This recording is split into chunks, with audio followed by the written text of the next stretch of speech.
how you feel. You know, Yeah. not everybody feels that way, and I'm not telling you to feel that way or not feel that way.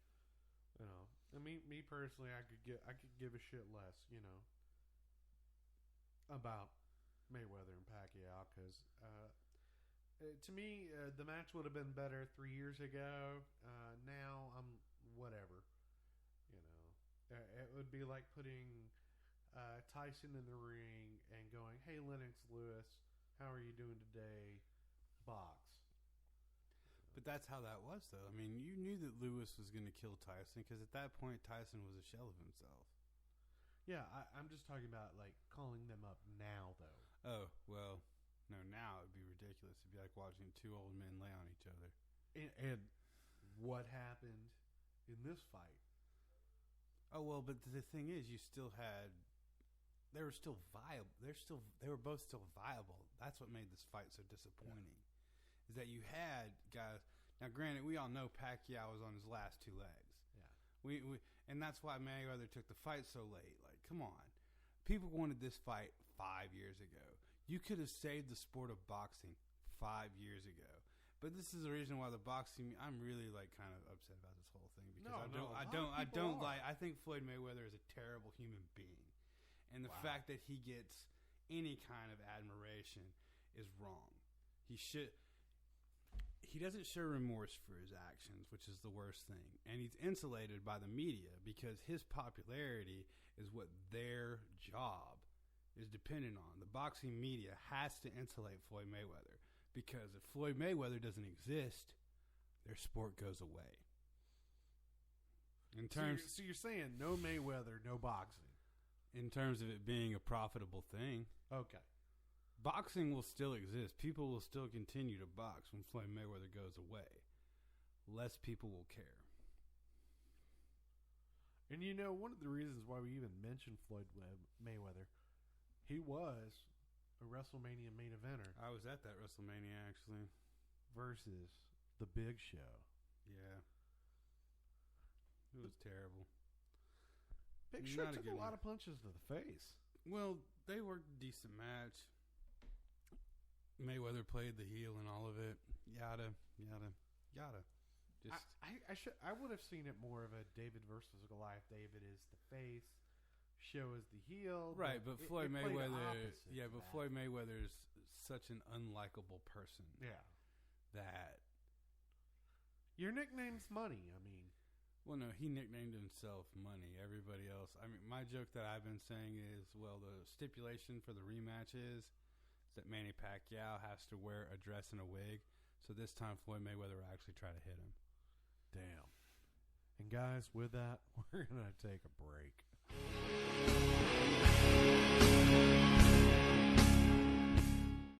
Make you humble. Hey, guys, we are back for our third... and hopefully last period. Like what? Hockey. I don't know. I thought we called them segments, periods. No, man, come on. Come on, man. We'll figure it out. We're better than that. So, this past weekend, you decided to go up to the Fillmore in Detroit catch Faith No More. Right. Well, when your favorite band since you were 12 finally decides to get back together, you tend to want to see them live. Me and 3 other friends decided to do a snatch and grab trip up to Detroit, which is an 8-hour drive. Things happened. It's really a lot of funny stories because, like, if you've ever been to Detroit, like, pretty much the outskirts of it are dilapidated and filled with empty buildings that are just... It looks, kind of like a scene in a post-apocalyptic movie, like, in a Terminator when they're rolling up on the cities and you just see these buildings that are completely burnt out, filled with nothing. And then you get into, like, the middle of Detroit where they just have this vibrant little area of stuff. Like, all the stuff to do is in this one place. Like, literally, we're there to see Faith No More. And there's a baseball game going on across the street at... What, Comerica is the name of the park? Or I think... Comerica Field. And Forest Field is, like, not far behind that. You can see it. And then, over here, you have the Fox Theater, which that night was housing a concert from Hall & Oates, which rich girl put me in a very, very rough dilemma of whether or not I wanted to sell my Faith No More ticket in an attempt to go see Hall & Oates that night instead. But I decided that since Hall & Oates are also going to be in Nashville in August, that would be a bad idea. Definitely bad idea. Note to everyone, I never at any point actually considered selling my ticket, just so we're really clear on that. Yeah, I mean, because you're going to go see this band like 3 times already. Well, that was the first of 3 times this summer. I'm going again to see them, but I'm more excited to go to Philadelphia because I'm going to go to Reading Terminal, and I'm going to eat like a pig once I get there. It's going to be great. If you've never been to Reading Terminal, I don't know how you feel about religion or religious metaphors, but if heaven is a real place and heaven has a food court or a cafeteria, it is Reading Terminal. Okay. They even have a place called the Beer Garden. I mean, it's entirely too perfect. And it's rows upon rows of small vendors that are making food, right? So it's pretty much like a food truck rally, but, times 10 to the umpteenth degree. Yeah. And it's where you'll find the best food in Philadelphia. They even have like a fresh fruit area. I'll skip the fresh fruit area. Well, I'm just saying. Reading Terminal in Philadelphia. It's a great place. Well, tell us more about the show. We go to the show. They just released the album. The album, years? Yeah, the first album in 18 years actually comes out a week from tomorrow. Soul Invictus. You should probably check that out. I know I've listened to it a few times already, and I'm not disappointed. And believe me, I'm a pretty hard person to please. But I know it's streaming right now at npr.org. Yes, it is. For the next couple days. If you're too cheap to buy it, I suggest you listen to it that way. Right. And it'll be on all your favorite streaming services, I'm sure. All you Spotify users, get ready. But, yeah. So they got the new album coming out, and they've decided they're going to actually tour the United States extensively this time. Because when they did the reunion 5 years ago, they only played like 6 shows. And everything else was huge festival dates. And, of course, a lot of stuff in South America where they're basically regarded as rock and roll Jesus. Yeah. So. Well, I mean, from the new album, did you find any tracks that you were like really, really sold on? Oh, yeah. Matador is probably one of my favorite songs they've ever done.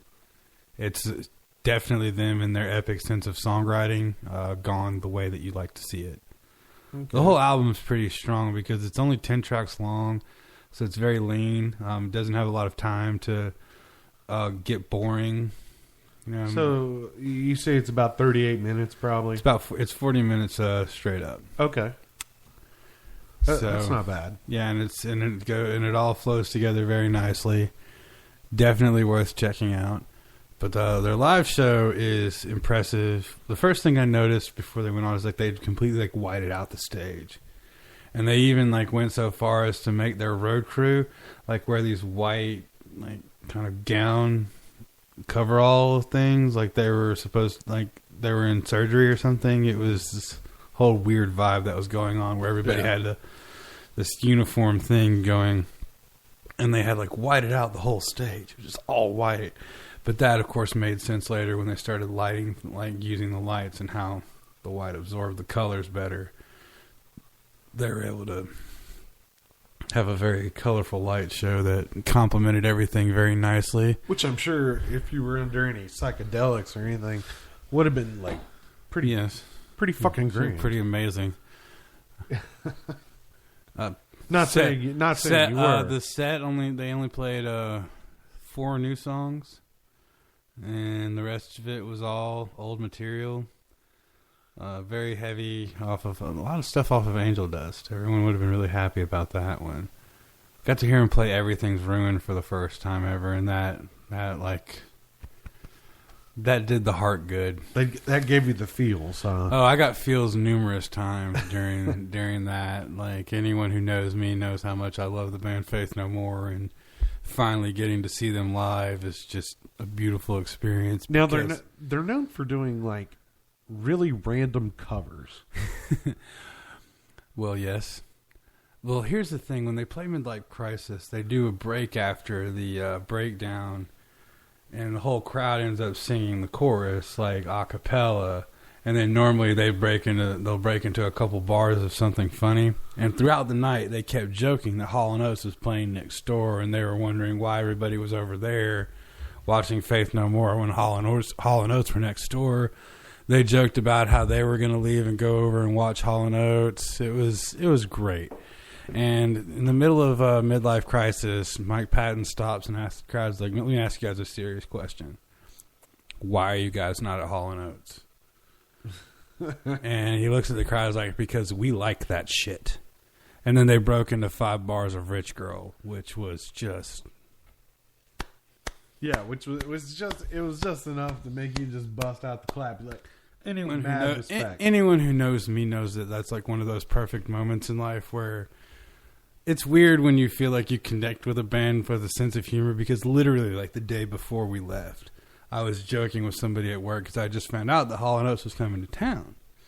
And I was like, hey, who wants to go see Hall & Oates, right? Yeah. And this guy at work, it's like, I don't know if I want to do that. So I started Hall & Oates joking him all night, right? It's like, it's not something you could go for? Yeah. You can't go for that? Can't go for that? No can do? No?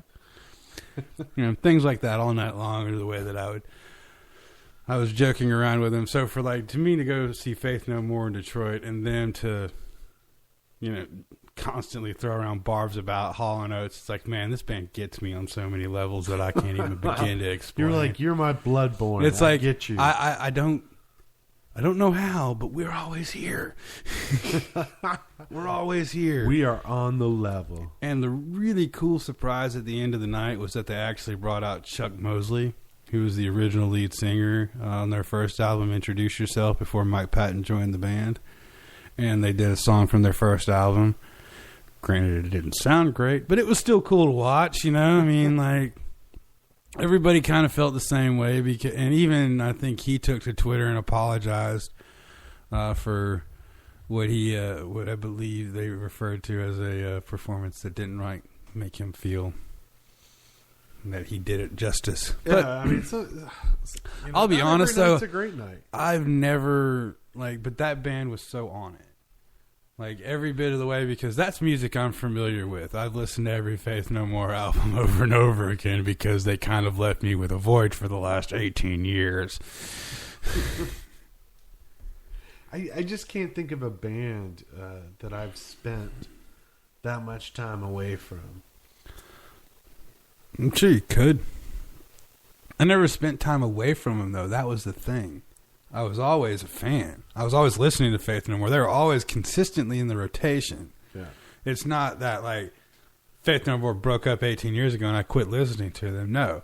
All of my friends know, it's like, oh, yeah, you're into that band Faith No More. It's like, aren't they just that one-hit wonder? And I'd have to, clench my fist, several times. Say that again. What'd you say? It sounded like you said the best band ever was a one-hit wonder. And it's cool now that they're back because it's they're finally getting the respect they deserve, because I think a lot of people wanted to brush them under the rug because they blamed them for nu metal, but that's not their fault. They were their own sound, and to be honest, they have one of the most eclectic mixes. Yeah. Of a lot of bands. I mean, which is what makes them. I mean, hell, they do bossa nova. Yeah. To throw a lot of funk bass in there with the with thrash metal. I mean, they were way ahead of their time. And the problem is that everybody, once again, misinterprets things. Kind of like how dubstep was a bunch of kids who listened to Aphex Twin and just got the wrong idea. Hey, let's just make a lot of random noises. And it's like, if you know anything about Aphex Twin, you know that nothing was random about what that guy does. That guy had theory, like PhDs in sound theory, to where he would sit, every little noise where you just be he's just goofing off. No, every second of everything he ever did, he plotted out. That's pretty damn deep. Oh yeah, no, it's read stories about Aphex Twin. It's enough. It's enough to drive you insane reading about the stuff that he did. Yeah. And so to think he's that intricate in his head, You know, it's like a Beautiful Mind type of shit with like a music programmer. So, needless to say, all in all,